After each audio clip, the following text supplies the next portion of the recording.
Salut à tous et bienvenue dans cette formation exclusive où vous allez apprendre à créer un site web avec WordPress et ça en seulement 3 jours. Alors, vous vous demandez sûrement qui est ce monsieur qui dit qu'il va nous apprendre à créer des sites web avec WordPress. Alors, je me présente, je m'appelle Michael Meshak, je suis ingénieur en informatique appliquée, mais aussi je suis développeur web. Mais rassurez-vous, dans cette formation, il ne s'agira pas du développement web. Et la bonne nouvelle est que si vous savez cliquer, copier et coller, ou si vous savez faire les glisser-déposer, alors vous êtes au bon endroit et vous pouvez créer votre site web avec WordPress. Aujourd'hui, nous sommes le premier jour de notre formation. Pour cela, nous allons aborder les notions de base qui vont nous permettre d'évoluer tout au long de notre formation. Alors, comme vous le savez déjà, la formation va s'étendre sur 3 jours à partir d'aujourd'hui. Aujourd'hui, nous sommes le 1er mars et notre formation prendra fin le 3 mars. Alors, sans plus tarder, allons au vif du sujet. Bon, les amis, créer des sites web, c'est bien. Mais vous vous demandez sûrement c'est quoi WordPress.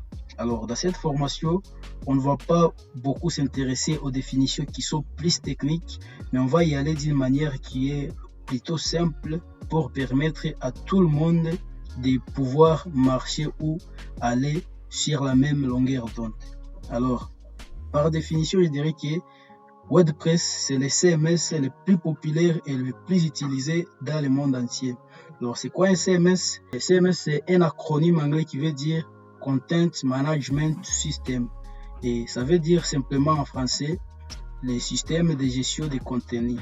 Dans notre cas, le contenu dont on parle, c'est le contenu de notre site web. Donc, avec WordPress, vous aurez la possibilité de pouvoir gérer votre contenu de la manière que vous voulez. Alors, je vous signale que de nos jours, plus de 40% des sites internet que vous voyez un peu partout là ont été conçus sur WordPress. En d'autres termes, on peut donner à WordPress une définition qui est plus simple. Retenez que c'est l'outil qui vous permet de créer votre propre site web sans avoir à écrire une seule ligne de code. D'accord? Alors les gars, vous vous en doutez sûrement qu'il existe plusieurs CMS. Mais pourquoi avoir choisi WordPress? Alors, vous avez raison, il existe de nombreux CMS comme WordPress, Dotclear, Joomla, Drupal, etc. Chacun avec ses spécificités, ses avantages, mais aussi ses désavantages. Mais les raisons qui nous ont poussé à choisir WordPress, d'abord, il est facile à utiliser. Je crois que même si on montrait à ma grand-mère comment utiliser WordPress, elle saura bien sûr comment s'en servir sans problème. Ça, c'est la première des raisons. WordPress est gratuit. Tout simplement parce que vous pouvez télécharger WordPress librement et gratuitement à partir du site de wordpress.org. À part ça, WordPress, c'est un système de gestion de contenu qui est libre. Ça veut dire open source. Il gère les contenus librement. Vous n'avez pas à payer pour pouvoir utiliser WordPress. Bien évidemment, il existe des versions de WordPress dont WordPress.com et WordPress.org. Alors, la différence entre les deux est que WordPress.com, c'est une plateforme qui est hébergée par WordPress. Et cette version a plus de limites, a beaucoup de limites. Il n'a pas beaucoup de plugins et beaucoup de personnalisation. Alors que WordPress.org, c'est une version qui est à 100% libre. Cela veut dire que vous avez 100% contrôle de votre site. À part ça, WordPress.org, c'est une version qui a beaucoup de plugins, qui a beaucoup de personnalisation. Et c'est ça l'avantage de WordPress.org. À part ça, une autre raison qui nous a poussé à choisir WordPress est que WordPress est personnalisable. Cela veut tout simplement dire que vous avez accès au contenu, mais aussi vous pouvez personnaliser ces contenus-là à l'infini. Vous pouvez personnaliser les fonctionnalités de WordPress en votre guise. Et à part ça, WordPress est idéal pour les blogs, pour les sites des entreprises, pour les boutiques en ligne, et ses nombreuses fonctionnalités lui permettent à gérer n'importe quel site web. À présent que vous savez c'est quoi WordPress et pourquoi nous avons choisi WordPress, voyons maintenant c'est quoi un site web. La définition la plus simple qu'on peut donner à un site web est que c'est un endroit sur Internet où on met du contenu, bien sûr. Et sans dans l'objectif d'avoir plus de visibilité. Parce que vous mettez votre contenu, que ce soit des textes, des images ou des vidéos en ligne, c'est pour avoir plus de visibilité. C'est pour renforcer votre présence en ligne, que les gens qui sont un peu partout dans le monde puissent accéder à votre contenu. À présent, maintenant, voyons de quoi est composé un site web. Un site web est composé de trois choses principales. Alors, pour que vous puissiez très bien le comprendre, on va faire plus simple. Je vais chercher une façon de vous expliquer ça pour que vous puissiez comprendre réellement de quoi est composé un site web. Alors, un site web est composé d'abord d'une adresse. Considérez ça comme l'adresse de votre maison. Parce que chaque maison, bien sûr, a une adresse. Un site web est composé d'un hébergement. Dans notre cas, l'hébergement, on va considérer ça comme le terrain où vous construisez votre maison. Et maintenant, un site web est composé aussi des fichiers ou la base de données. Dans notre cas, nous allons considérer les fichiers comme maintenant les matériels que nous utilisons pour construire notre maison. C'est-à-dire, nous avons besoin d'abord d'une adresse, nous avons besoin d'un terrain, mais aussi des matériels pour construire une maison. L'ensemble de tout ça, c'est ça qui va former un site web. J'espère qu'on se comprend très bien. Maintenant que vous comprenez de la façon la plus simple possible de quoi est composé un site web, on va à présent voir comment fonctionne un site web. Alors, qu'est-ce qui se passe lorsqu'un visiteur tape une adresse quelconque, par exemple www.google.com dans le navigateur? Ici, le protocole qui est utilisé, c'est le protocole client-serveur ou le HTTP. Mais là ne nous intéresse pas. On va s'intéresser plutôt à comprendre ce qui se passe. Alors, le navigateur va envoyer une demande au serveur. Cherchez-moi ce qui se trouve à l'adresse www.google.com.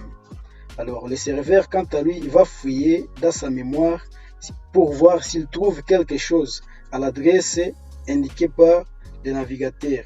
Au cas où le serveur trouve quelque chose, il va directement envoyer la page au navigateur. Au cas où le serveur ne trouve pas quelque chose à l'adresse demandée, il va bien sûr envoyer une erreur pour montrer qu'il n'a pas trouvé quelque chose à l'adresse demandée.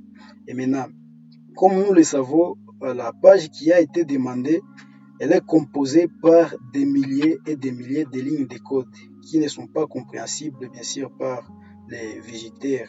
Mais le navigateur, il va prendre le soin de traduire tout ça à un joli site web que le visiteur pourra voir. Alors, on va chercher un exemple plus simple pour illustrer tout cela. Alors, imaginez votre site web comme un shawarma. Alors, vous avez besoin de manger un shawarma, vous devez passer une commande. Vous passez votre commande à un restaurant quelconque. La commande arrive au fabricateur de shawarma. Dans notre cas, sur le serveur. Ce dernier, qu'est-ce qu'il va faire? Il va préparer votre shawarma. Et dès qu'il termine, il va passer votre shawarma au livreur. Le livreur ici, dans notre cas, c'est le navigateur. C'est le dernier, qu'est-ce qu'il va faire? Il va prendre votre shawarma et vous l'amener tout frais, déjà prêt à être mangé. J'espère qu'avec cet exemple, vous comprenez très bien comment cela fonctionne. Parlons maintenant de l'hébergement. Alors, c'est quoi un hébergement? Je pense que j'ai déjà donné la façon la plus simple pour comprendre un hébergement. Considérez juste l'hébergement comme un terrain où vous allez construire votre maison. Dans notre cas, nous construisons bien sûr un site web. Alors, il existe des types d'hébergement. Nous avons l'hébergement en ligne et l'hébergement local. La première des choses qu'il faut comprendre est que l'hébergement en ligne est payant, mais aussi il est accessible partout. N'importe qui dans le monde, il peut accéder à votre contenu qui est hébergé en ligne. Il y a aussi l'hébergement local. Cela veut dire que vous hébergez votre site sur votre propre machine. Donc, vous n'avez pas besoin de payer l'hébergement. Vous construisez votre site directement sur votre machine. On utilise ça souvent pour tester le fonctionnement d'un site avant d'acheter un hébergement en ligne pour rendre votre site bien sûr accessible depuis partout.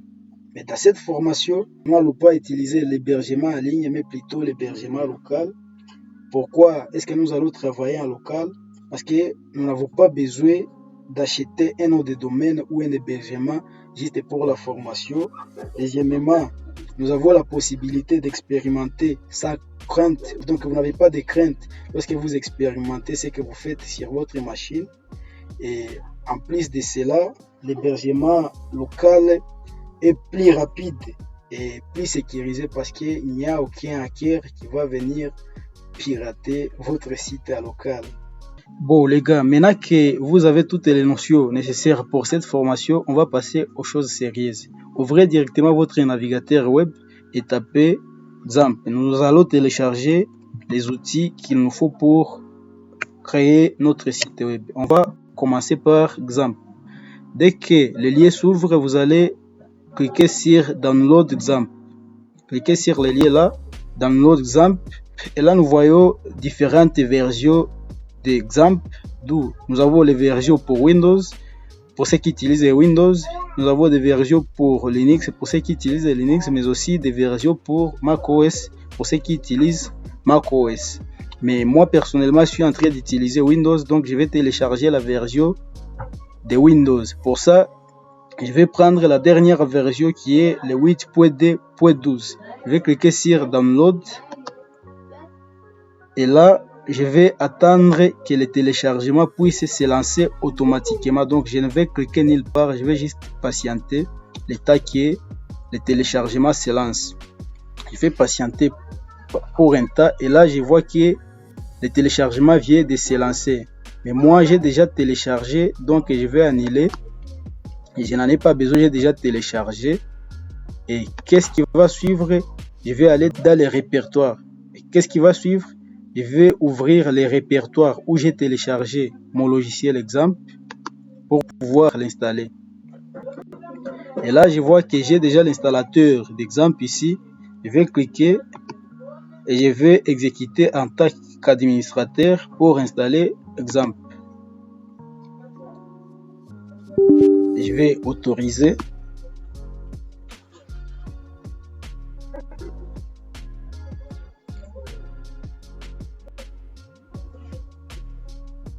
Et là, on me dit Welcome to XAMPP parce que là, l'installation va commencer. On va me donner un message d'avertissement me signalant qu'il y a possibilité d'incompatibilité avec un autre logiciel existant. Mais je vais cliquer sur OK. Je vais autoriser quand même que je puisse installer XAMPP.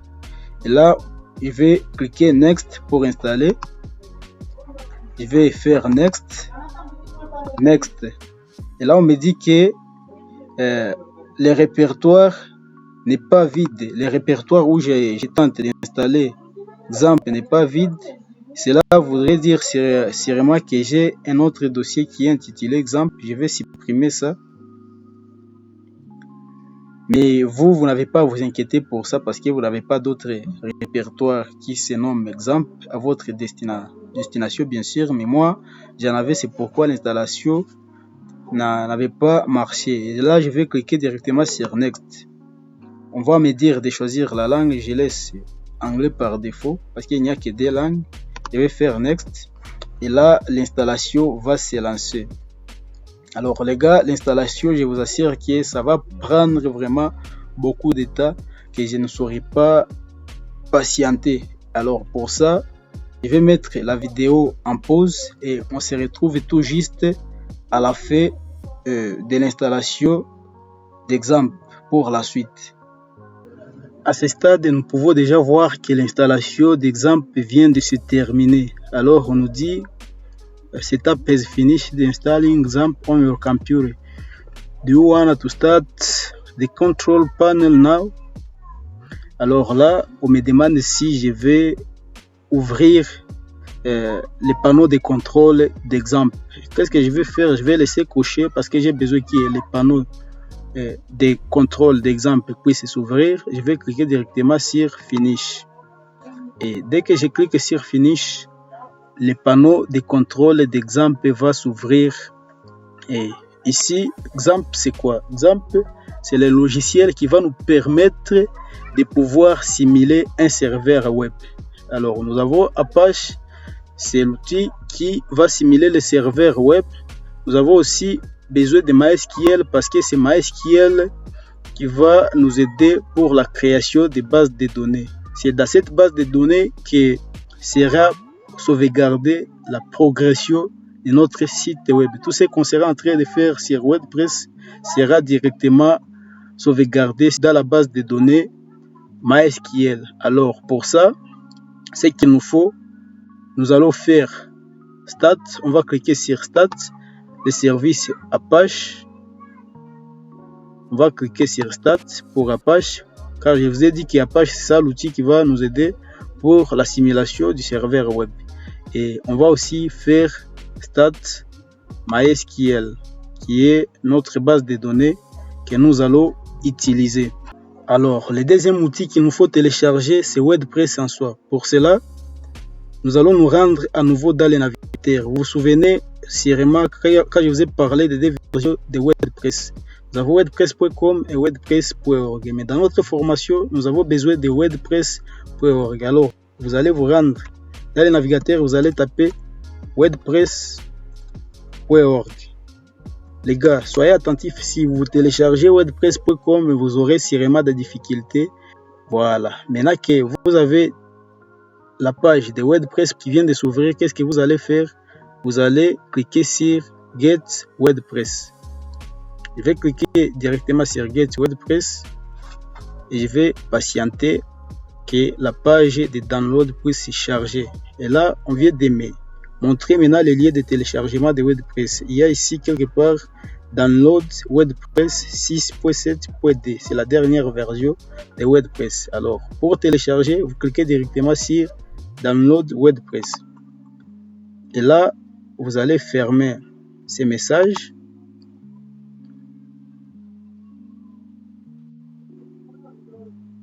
On va cliquer sur le bouton Download WordPress et là, WordPress, le téléchargement c'est déjà lancé. Mais à nouveau, moi je ne vais pas télécharger, donc je vais annuler car j'ai déjà téléchargé. Mais continuons avec le téléchargement de WordPress sans problème. Je vais à nouveau me rendre dans les répertoires où j'ai téléchargé WordPress.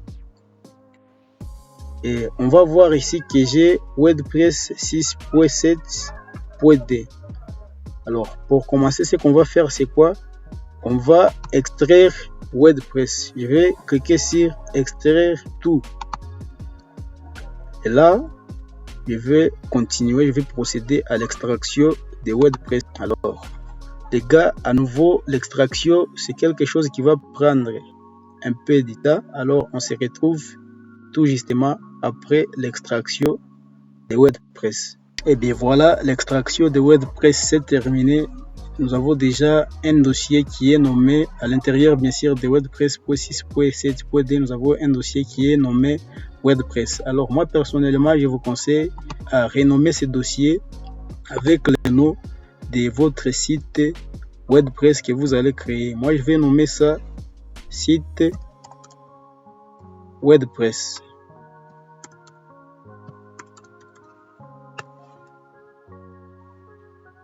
Dès que vous terminez à renommer votre dossier WordPress, ce que vous allez faire, c'est quoi? Vous allez copier les dossiers site WordPress et vous allez aller coller ça à la racine de votre disque C dans les dossiers exemple et puis dans htdocs. Je vais coller mon dossier ici pour préparer l'installation de WordPress sur exemple. Alors, je patiente téléchargement de tous les fichiers. Le temps que tous les fichiers terminent de se copier ici, c'est ce qui va nous permettre de pouvoir installer notre CMS WordPress sur exemple. Alors, Dès que la copie se termine, nous allons fermer et puis nous allons nous rendre sur le panneau de contrôle d'exemple. Une fois sur le panneau de contrôle d'exemple, qu'est-ce que je vais faire? Je vais ouvrir admin de MySQL. Ici, devant MySQL, je vais cliquer sur admin. Et là, une page va s'ouvrir dans le navigateur. Nous tombons sur cette page où nous pouvons voir les bases de données par défaut de PHP MyAdmin. Alors, ce que nous allons faire aussi, nous allons créer une base de données qui va nous aider à sauvegarder tout ce qu'on sera en train de faire sur WordPress. Alors, pour créer une base de données, qu'est-ce que je vais faire? Je vais cliquer sur New. Et là, on va me demander de donner un nom à ma base de données. Je vais nommer ma base de données avec le même nom que j'ai donné au répertoire WordPress. Je vais écrire site WordPress. Alors les amis, attention, pour les noms de la base de données, ne mettez pas d'espace. Si je viens de mettre les underscore, c'est justement parce que le nom de base de données ne prend pas en charge l'espace. Et comme vous pouvez le voir aussi ici à côté, les bases de données par défaut de PHP MyAdmin, au lieu de mettre l'espace, on met le underscore. Alors une fois je termine, qu'est-ce que je vais faire? Je vais cliquer sur Create. Dès que je clique sur Create, vous allez remarquer ici dans les bases de données par défaut qu'il y a une autre base de données qui vient de s'ajouter et la base de données s'appelle site WordPress. Une fois je termine, qu'est-ce que je vais faire? Je vais quitter cette page et je vais me rediriger dans le dossier htdocs qui se trouve dans le disque C. Exemple htdocs et le dossier c'est site WordPress. Je vais entrer dans le dossier site WordPress. Je vais chercher wp-config-simple.php et je vais l'ouvrir avec un éditeur de texte.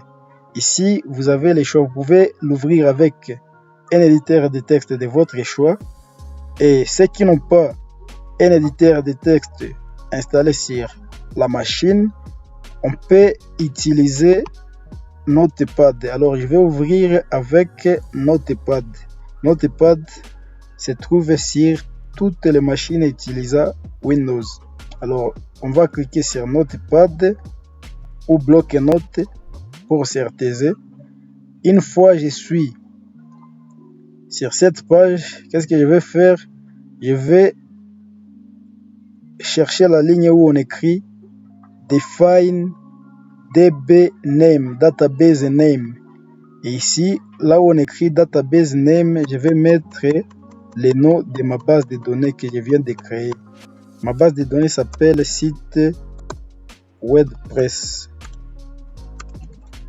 Ensuite, je vais aller sur define database user. Alors, le user par défaut de MySQL, c'est root. On va mettre root.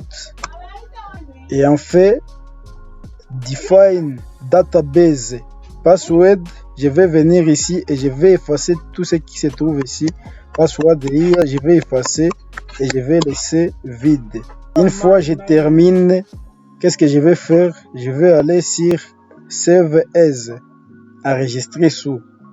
Pour ceux qui utilisent le français, je vais aller sur Save As ou enregistrer sous, bien sûr. Et ce que je vais faire, je vais tout simplement effacer les -simple et je vais rester avec wp-config.php. Ensuite, je vais enregistrer.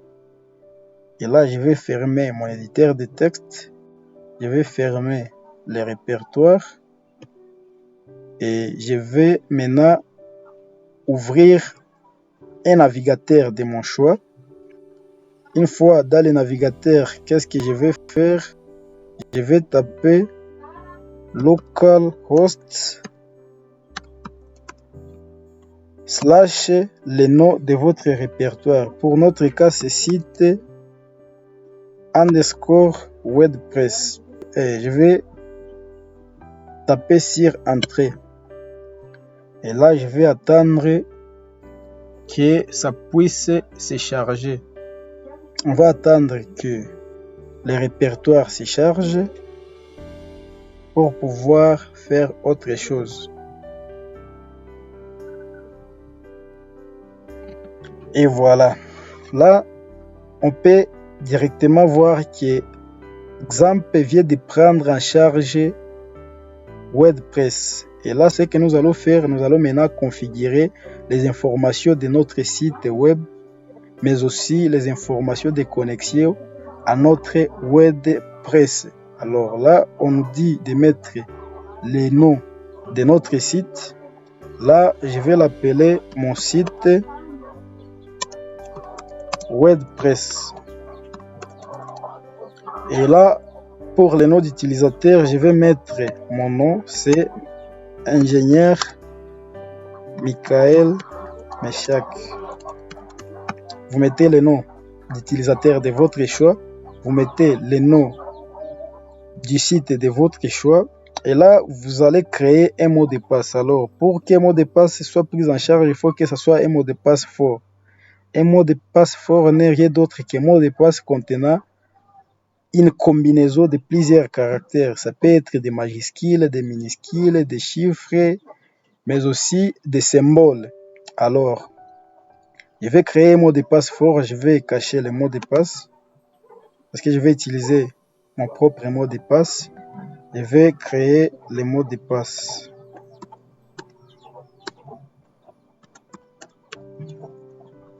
Et là, on peut voir que mon mot de passe vient directement d'être reconnu comme un mot de passe fort. Ensuite, on vous demande de mettre votre adresse mail. Je mets mon adresse mail et je vais descendre un peu pour cliquer directement sur Install WordPress. Alors attention, ne faut pas cocher cette case ici, parce que si vous cochez cette case, cela veut dire que vous découragez les moteurs de recherche à pouvoir indexer votre site web. Alors je vais cliquer sur Install WordPress. On va patienter l'installation de WordPress. Et là, qu'est-ce qu'on nous dit? Success. WordPress has been installed. Thank you and enjoy. Voilà, félicitations, vous avez installé votre WordPress sur Xampp. Alors moi, ce que je vais faire, c'est quoi? Je vais enregistrer mes informations de connexion. Je vous conseille de les conserver quelque part parce que vous en aurez besoin pour vous connecter à votre WordPress. Alors, qu'est-ce qu'on va faire ici? On va directement cliquer sur Login. Une fois sur Login, vous allez entrer vos informations de connexion, c'est-à-dire les noms d'utilisateur, mais aussi les mots de passe que vous avez définis. Alors moi, je vais tout simplement cliquer sur Remember Me et là, je vais cliquer sur Login. Je vais patienter un moment et voilà, nous venons de tomber déjà sur la page d'accueil de WordPress. Alors, une fois sur le tableau de bord de WordPress ou le dashboard de WordPress, vous verrez bien qu'il y a à gauche un menu avec différentes options qu'on aura à voir plus en détail. À droite, nous avons cet écran blanc qui est l'écran qui donne juste les informations récapitulatives sur WordPress. Et les commentaires que les utilisateurs font sur WordPress. À part ça, on va maintenant s'intéresser à ces différentes options qu'on voit à gauche. Ça va? Là, nous sommes sur le dashboard, c'est le tableau de bord. Là, on peut voir que mon WordPress est en anglais. Mais si vous voulez, vous pouvez bien sûr traduire votre WordPress en français. Pour ça, il faut la connexion. Je vais me connecter pour traduire la page en français. Alors, je vais venir traduire ma page en français. Et là, vous voyez très bien que la page est déjà en français. Alors, on va voir ces différentes options. On va s'intéresser à ces différentes options pour essayer de comprendre de quoi il s'agit. Alors, tout au début, nous avons tableau de bord, c'est ça le dashboard. Nous sommes déjà sur maison ou sur l'accueil. Et maintenant, voyons à quoi sert l'option mise à jour. En cliquant sur mise à jour, là, vous allez voir uniquement les mises à jour qui sont disponibles actuellement sur WordPress. Ça va? C'est-à-dire, si vous voyez très bien, on peut voir dans les modules d'extension, les plugins, on voit qu'il y a une mise à jour pour Akismet. C'est un plugin pour la protection anti-spam. Alors, si on descend un peu plus bas, on va voir que dans les thèmes, il y a aussi un thème qui a été ajouté, 2025. Ça va? Donc, vous entrez dans cette option quand vous avez des mises à jour à faire. Si vous voulez bien sûr mettre les plugins ou les thèmes à jour, vous entrez ici, vous pouvez cliquer sur mettre à jour les plugins. Et là, qu'est-ce qu'on va vous dire? La version actuelle de WordPress est 6.7.d. Les plugins là, on va cliquer sur Update Plugin. On va sélectionner les plugins qu'on veut mettre à jour. Là, on va cliquer sur Update Plugin. La mise à jour sera effectuée. On va dire Updating Plugin Akismet. Et qu'est-ce qu'on nous dit? Successfully. Cela veut dire tout simplement que Akismet est maintenant à jour. On peut voir qu'il y a encore une autre mise à jour qu'on peut faire. On va toujours sur Update. Et puis, on va mettre les thèmes à jour. Si nous voulons, bien sûr, on peut faire cette mise à jour. Et si vous n'êtes pas intéressé par ces thèmes-là, vous pouvez laisser tel quel. Ça va. Alors, cela ne va pas nous prendre beaucoup de temps parce que je vois qu'il y a ma connexion qui dérape. On va déjà passer à l'autre option qui est les posts. Les posts, cela veut tout simplement dire article. Je vois que ma page est encore passée en anglais. Je vais encore traduire la page.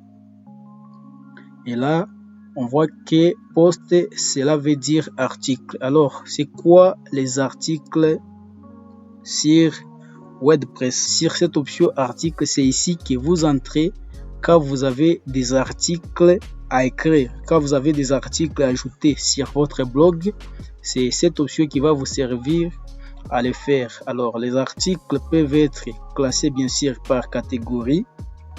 Les catégories, c'est pour vous aider à catégoriser ou à trier bien sûr vos articles, mais aussi par les mots-clés ou les tags. On les appelle aussi des étiquettes. Vous pouvez catégoriser ou vous pouvez étiqueter vos articles, les articles bien sûr des mêmes catégories ou des mêmes types, pour que quand quelqu'un va chercher les articles de telle étiquette, il puisse tomber sur tous les articles étiquetés de cette façon-là. Alors, on va passer à l'autre option. Nous voyons ici les médias. Les médias, c'est tout simplement tout ce qui concerne les contenus médiathèques. Là, il s'agit des sons, il s'agit des photos, des images, bien sûr, mais aussi des vidéos. Si vous avez besoin d'ajouter du contenu médiathèque, vous venez ici sur médias, vous verrez comment ajouter. Et si vous avez déjà utilisé des médias, tout ce qui s'agit de la médiathèque se trouvera sur votre WordPress, sur votre site. Vous le trouverez ici sur bibliothèque des médias. À part ça, passons maintenant en revue l'option page. L'option page, C'est ici que vous viendrez quand vous aurez besoin de créer de nouvelles pages pour votre site, et bien sûr. C'est dans cette partie qu'il faudra venir. Par exemple, si vous voulez créer une page à propos, une page contact, c'est ici que vous viendrez. Il est à noter que, bien sûr, le contenu des pages, on utilise les pages ou on crée des pages quand il s'agit de contenu statique, c'est-à-dire le contenu qui ne va pas beaucoup trop changer. C'est là qu'on crée des pages. Mais quand il s'agit du contenu qui sera dynamique, on utilise plutôt des blogs. Alors, passons à l'option suivante qui est les commentaires. Alors, les commentaires, ici, on y trouvera tout simplement l'ensemble de tous les commentaires qui ont été postés sur notre site. Donc, s'il y a des commentaires qui ont été postés sur notre site, on viendra les trouver dans l'option commentaires. Ça va, c'est ici que vous trouverez tous vos commentaires. L'option suivante, c'est apparence. Apparence, cette option est très importante car c'est cette option qui va nous permettre de changer l'apparence de notre site web via bien sûr les thèmes et les widgets. C'est sur apparence qu'il faudra venir. On verra plus tard c'est quoi les thèmes. Passons à l'option suivante qui est le plugin. Les plugins ou les extensions en français, c'est quoi un plugin? Un plugin n'est rien d'autre qu'un morceau de code qui vient s'ajouter à votre WordPress pour lui ajouter d'autres fonctionnalités. Vous comprenez donc, les plugins, ils viennent juste pour enrichir votre WordPress. Il y en a des milliers et des milliers de plugins. On verra bien les plugins qui nous seront utiles. Mais faites attention, il faut vous abstenir d'installer beaucoup plus de plugins sur votre WordPress parce que cela risque de bugger votre WordPress. Passons maintenant à l'option utilisateur. C'est ici que vous gérez tout simplement tous les utilisateurs de votre site web. C'est-à-dire, vous êtes l'administrateur principal, mais vous pouvez aussi décider d'ajouter un autre administrateur qui peut vous aider pour, par exemple, pour rédiger des articles à poster sur votre blog, parce que tous les articles que vous postez vont directement sur votre blog. Alors, vous pouvez collaborer avec un rédacteur qui pourra à chaque fois poster des articles sur votre blog, et là, vous serez obligé de lui créer un utilisateur ici et lui donner un mot de passe qu'il pourra utiliser pour se connecter bien sûr à votre site WordPress. À part ça, on va voir maintenant l'option outils. Cette option, ce sont les outils pour la gestion de votre site, bien sûr. Outils disponibles, importer, exporter, santé du site, etc. Mais cela ne nous intéresse pas pour l'instant. On va passer à l'option suivante qui est les paramètres. Les paramètres, c'est ici que vous effectuez maintenant les réglages concernant votre WordPress. Alors, on va essayer de voir tout ce qui se trouve dans réglage. On va passer d'abord sur l'option générale. On va cliquer sur général. Là, on va trouver que les informations qu'on a entrées lors de l'installation de notre WordPress. Par exemple, le titre du site, c'est mon site WordPress. Ici, sur slogan, vous ajoutez votre slogan, donc les slogans de votre site. Par exemple, si c'est un site e-commerce, vous pouvez par exemple dire votre satisfaction, notre priorité. Par exemple, pour un site e-commerce. Alors, pour nous, qu'est-ce qu'on peut dire? L'apprentissage d'abord. Par exemple, le slogan de notre site sera l'apprentissage d'abord. Et là, nous avons icône du site.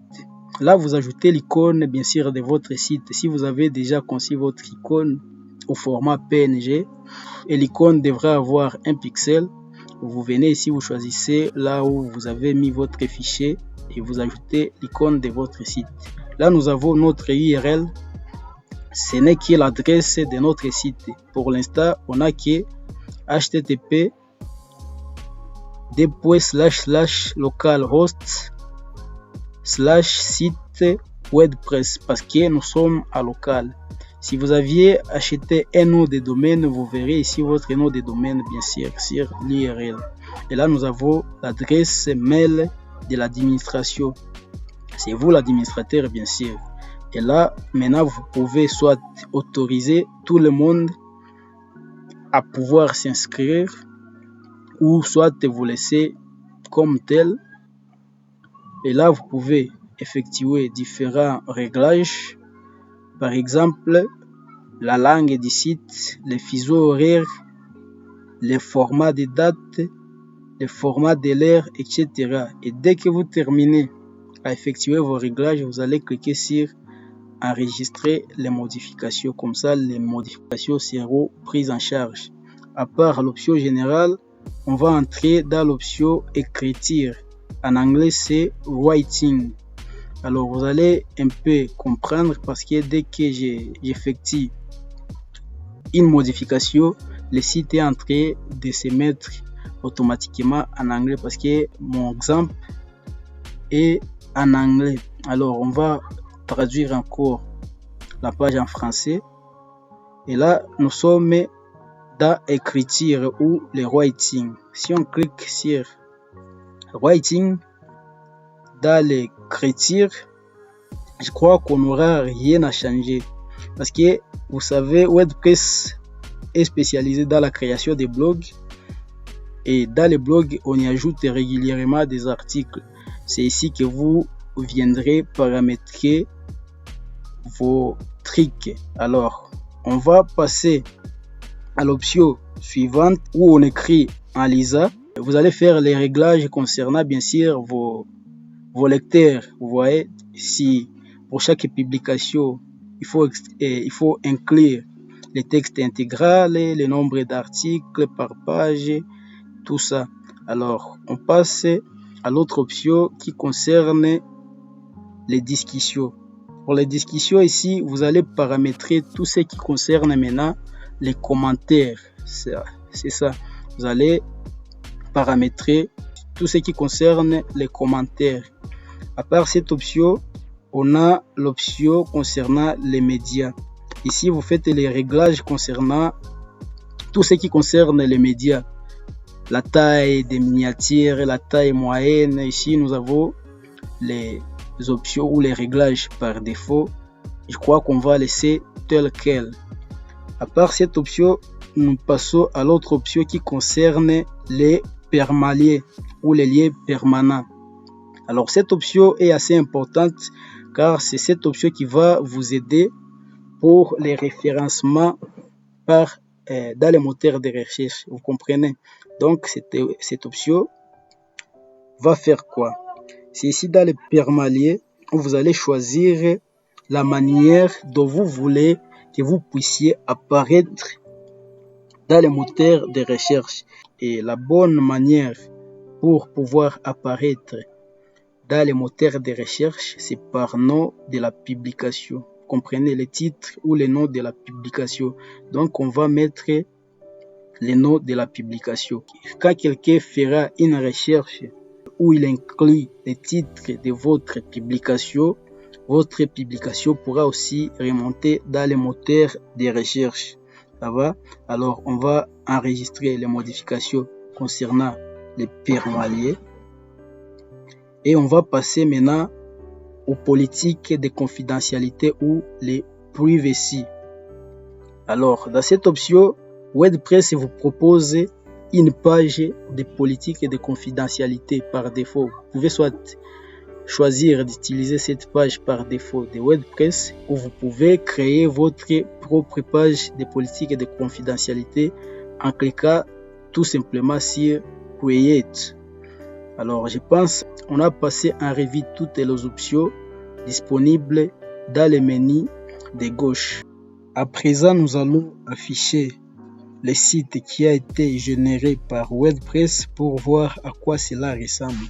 Alors, pour afficher notre site, parce que WordPress génère un exemple du site, on va cliquer tout au-dessus du tableau de bord, là où s'écrit le nom de votre site.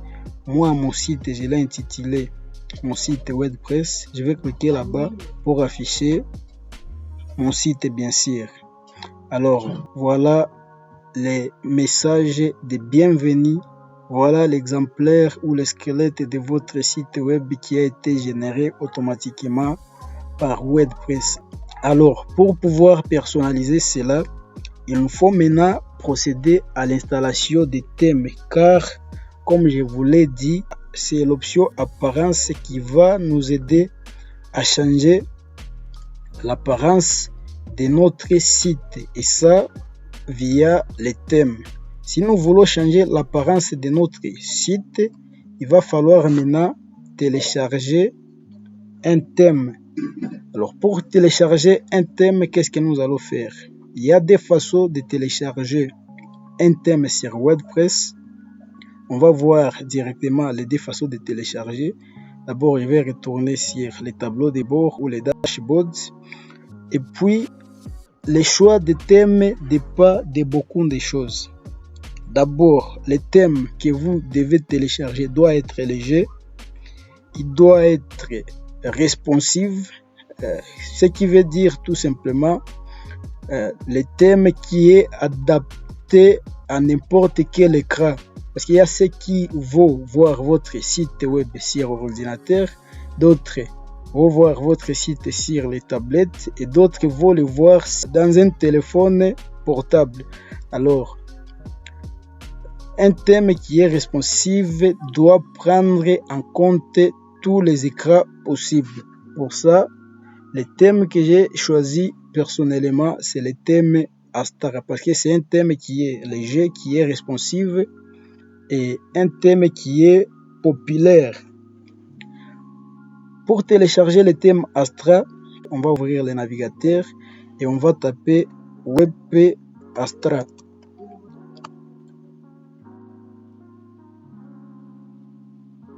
Une fois dans le navigateur, on va chercher là où on écrit, on va chercher le lien de Astra sur le site Astra, bien sûr. Nous avons ici wpastra.com. Vous allez cliquer sur ce lien. Et là, le site Astra va s'ouvrir. Pour voir maintenant les sites ou les templates qui nous sont proposés par le thème Astra, on peut justement cliquer sur Start Template. On clique dessus.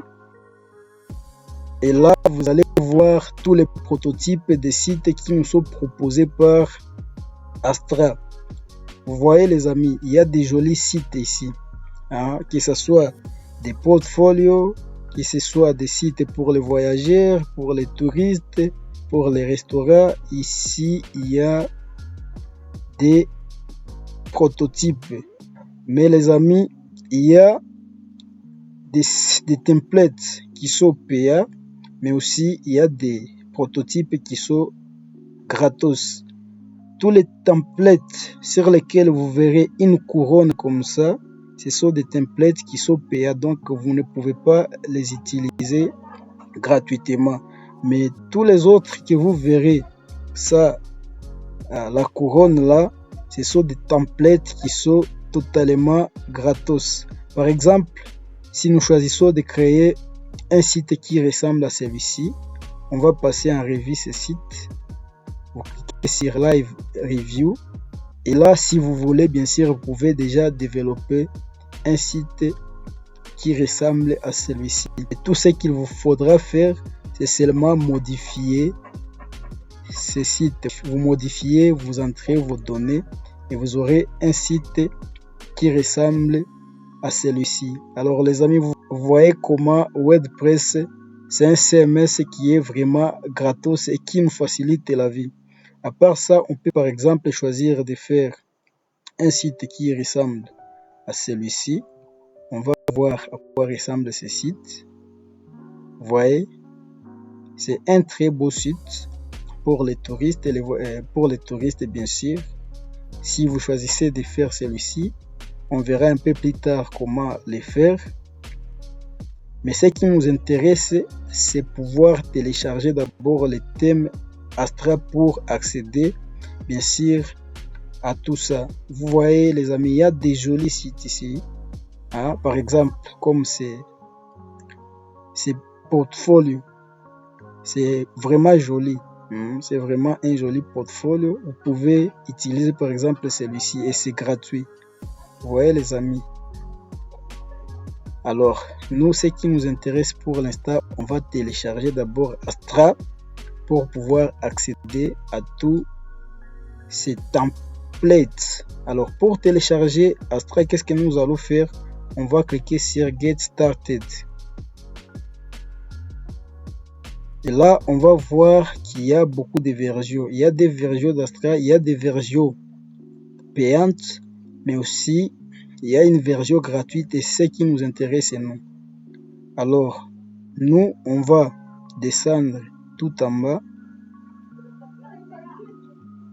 et on va voir là où on écrit Download the free Astra theme. C'est ce qui nous intéresse parce que nous, on ne veut pas payer. On va cliquer sur Download free Astra theme. On va vous demander d'entrer votre nom. Moi, je vais mettre mon nom.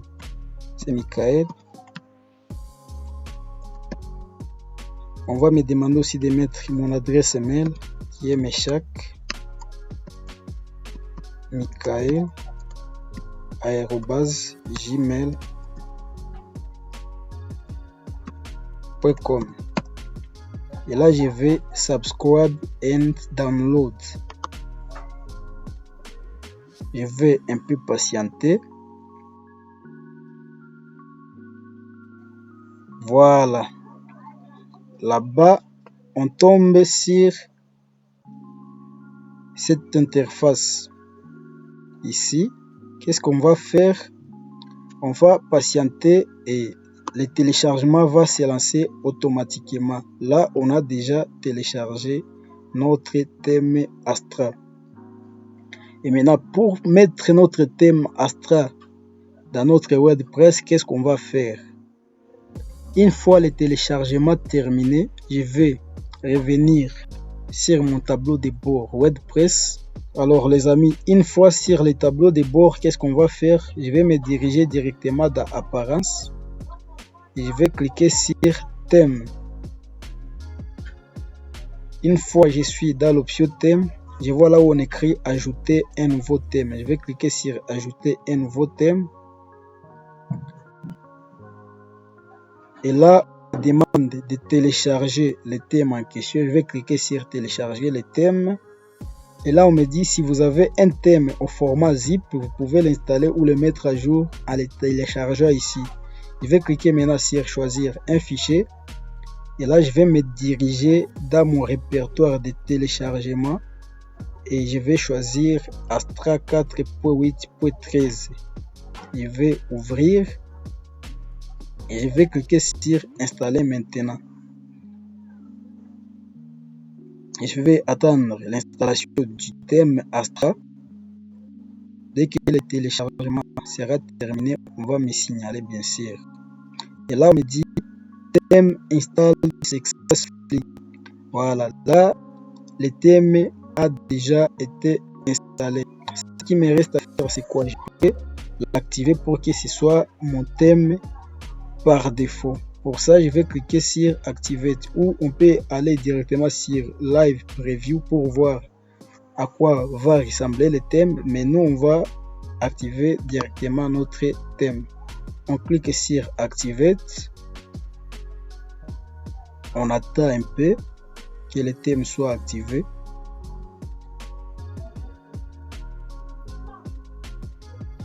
Et voilà. Là, le thème Astra a été directement activé. Et comme on peut le constater ici, nous avons Astra qui est active. Et si on voit un peu en haut, on peut voir Let's Let's get started with Start Templates. Là, on peut télécharger les templates qu'on a vus sur le site de Astra. Mais pour l'instant, qu'est-ce qu'on va faire? On va aller voir à quoi ressemble notre site avec le thème Astra. Je vais cliquer sur mon site WordPress. Et là, on peut voir que le site a changé. On peut voir que l'apparence du site a changé. Nous avons notre message de Hello Web. Nous avons le titre de notre site WordPress. Nous avons un petit menu ici, Simple Page. Nous avons un footer là-bas. Alors les amis, ne vous inquiétez pas, on va voir comment personnaliser votre site. On verra plus tard comment quitter ce site moche pour un site joli dont vous serez fiers. Alors ça, c'est la première des façons d'installer un thème. La deuxième méthode, on va retourner d'abord sur le dashboard. Et là, on va aller directement dans Apparence et puis on va cliquer sur Thème. Et là, qu'est-ce que je vais faire? Je vais cliquer sur Ajouter un nouveau thème ou Add New Theme. Une fois sur cette page, je vais directement écrire le nom du thème que j'ai besoin d'installer. Par exemple, je vais taper le thème Océan. Je vais attendre le chargement des thèmes. Et là, je vais voir Ocean Blues. Nous voyons Ocean Blog et d'autres thèmes. Moi, ce que je vais faire, je vais choisir Ocean Blue et je vais cliquer sur Install. Et là, le thème va s'installer. Vous voyez, le thème est en train de s'installer. C'est la méthode la plus facile à utiliser pour installer un thème. On va patienter le temps que le thème installe. Ensuite, on verra aussi comment l'activer. Heureusement, le thème vient d'être installé. Et pour l'activer, il suffit seulement de cliquer sur Activate.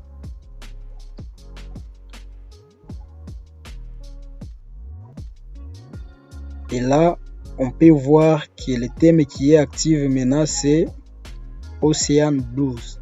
Et si on allait sur notre site, on va voir que le site n'est plus sur Astra, mais mon site WordPress est déjà sur Ocean Blue. Vous pouvez voir que notre site vient de changer. Vous voyez les amis? Voilà, c'est comme ça on installe un thème sur WordPress. Merci d'avoir suivi cette formation aujourd'hui. Nous sommes à la fin de cette séance. On se retrouve demain pour une nouvelle séance où nous allons voir les bases de WordPress. Nous allons voir comment construire un site pas à pas. Alors les amis, votre travail pratique pour la journée d'aujourd'hui va concerner à faire tout ce qu'on a vu depuis le début et vous allez installer les thèmes Astra. Vous faites la capture. Ensuite, vous allez installer les thèmes Ocean Blue et vous faites la capture. Vous envoyez dans les groupes de discussion. Et on se retrouve dans la séance prochaine. Alors, ciao.